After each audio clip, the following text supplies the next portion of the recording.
mișcăm la masă, purtăm prezentăm certificate fără nicio problemă. În calitate de avocat a poporului, cele mai multe voturi a acumulat domnul Ceslav Panico. Felicitări! Recunoașteți vina. Cum comentați? Recunoașteți vina, doamna Ivanov? Salutare! Sunt Cristina Dulea, bun găsit la Săptămâna de Gardă. Gaz mai ieftin, dar nu și pentru consumatorii finali. Șeful Moldova Gaz, Vadim Ceban, anunță că în luna februarie compania va cumpăra de la ruși gaz mai ieftin cu aproximativ $100. Mai exact, va plăti $563 pentru 1000 de metri cubi. Asta însă nu înseamnă că tarifele pentru consumatorii casnici, majorate săptămâna trecută până la 15 lei și 18 bani, vor fi mai mici, spune Ceban. Acesta afirmă că reducerea costurilor, cităm, va permite companiei să compenseze o parte din abaterile financiare negative, care în prezent se ridică la peste 2 miliarde de lei. Rămânem la Vadim Ceban, președintele Consiliului de Administrație al Moldova Gaz, și vă spunem că în 2021 a ridicat un salariu lunar de 150.000 de lei. Acesta însă nu a vrut să vorbească public despre salariul său oficial. Ceban este ajutat în activitatea sa de o armată de consilieri. Printre ei se numără soțul fostei deputate democrate Monica Pabuc, dar și un fost deputat transfug, actual consilier municipal. Și la Agenția pentru Reglementare în Energetică s-au dat anul trecut salarii grase. Ștefan Creangă, cel care a ocupat fotoliul de director al agenției până la finalul lunii noiembrie, a încasat în 2021 1.000.000 de lei din salariu de funcție, echivalentul a circa 92.000 de lei lunar. Detalii despre șefii Moldova Gaz și ANRE, milionari afiliați politic pe mâinile cărora se află gestionarea crizei energetice, avem într-un articol amplu publicat pe zdg.md. Intrați, citiți și apoi scrieți-ne în comentarii ce ați face cu banii dacă ați avea un salariu de 90.000 de lei sau chiar 150.000 de lei. Între timp, guvernul anunță că va compensa o parte din diferența rezultată în urma majorării a prețului la gaz și pentru consumul din lunile ianuarie, februarie și martie.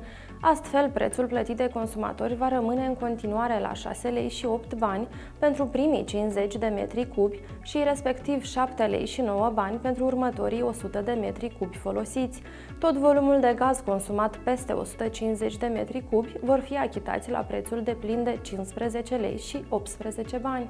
Pentru consumatorii persoane juridice, guvernul anunță că va compensa primii 500 de metri cubi consumați cu 100% din diferența dintre prețul reglementat pentru furnizarea gazelor naturale din luna de facturare și prețul respectiv din luna decembrie 2021, după majorarea inițială. Detalii despre noile compensații anunțate de guvern avem pe zdg.md.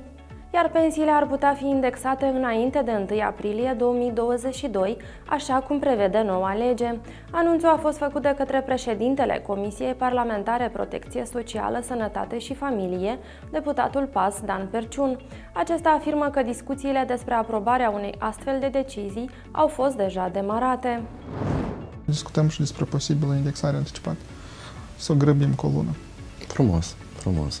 Și indexarea urmează să fie de 14% indexarea și suplimentar acea creștere, pentru că mi-am schimbat formula, acum și indexăm și suplimentar oferim și o creștere a pensiei, care o să fie de circa 5%, pentru că creșterea economică a fost de 10% și legea spune că creșterea este jumătate din creșterea economică. Deci, pentru unele pensii o să vedem o majorare așa, generat și de indexare și de creștere de aproximativ 20%. Noi mișcăm la masă, purtăm prezentăm certificate fără nicio problemă.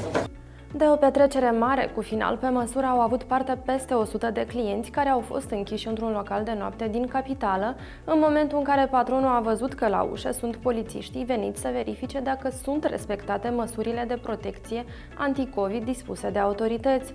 Cei din administrația localului au stins lumina, au tras perdelele și le-au spus petrecăreților să facă liniște. Liniște însă nu a fost. După câteva ore, polițiștii au intrat totuși în local, iar pe numele petrecăreților, spune poliția, au fost întocmite procese verbale.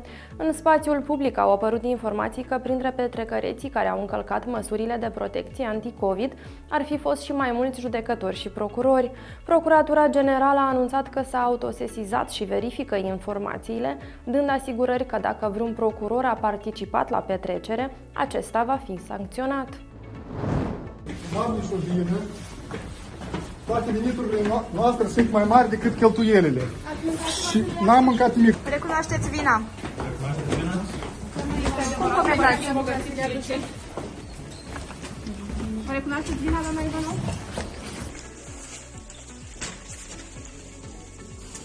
Vă mai spunem că 13 foști deputați care în 2015 au părăsit fracțiunea parlamentară a comuniștilor și au aderat la Partidul Democrat din Moldova sunt cercetați pentru îmbogățire ilicită. 4 dintre ei, Violeta Ivanov, Artur Reșetnicov, Vladimir Vitiuc și Anatolie Zagorodny, despre care procurorii bănuiesc că ar fi fost printre organizatorii operațiunii de corupere a colegilor lor, au fost reținuți pentru 72 de ore.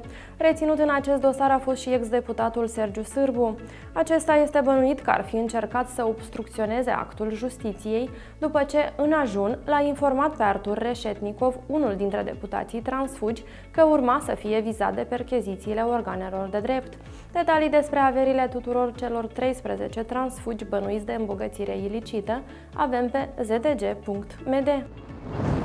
Dumitru Raileanu, unul dintre procurorii care instrumentează dosarul lui Dorin Damir, este anchetat penal pentru amestec în înfăptuirea justiției după ce a adresat o scrisoare către PG, SIS, PC Cox, președinție și Ministerul Justiției, prin care a avertizat că Damir, fiul de cununie al fostului lider democrat Vladimir Plahotniuc, urmează să fie eliberat din penitenciar.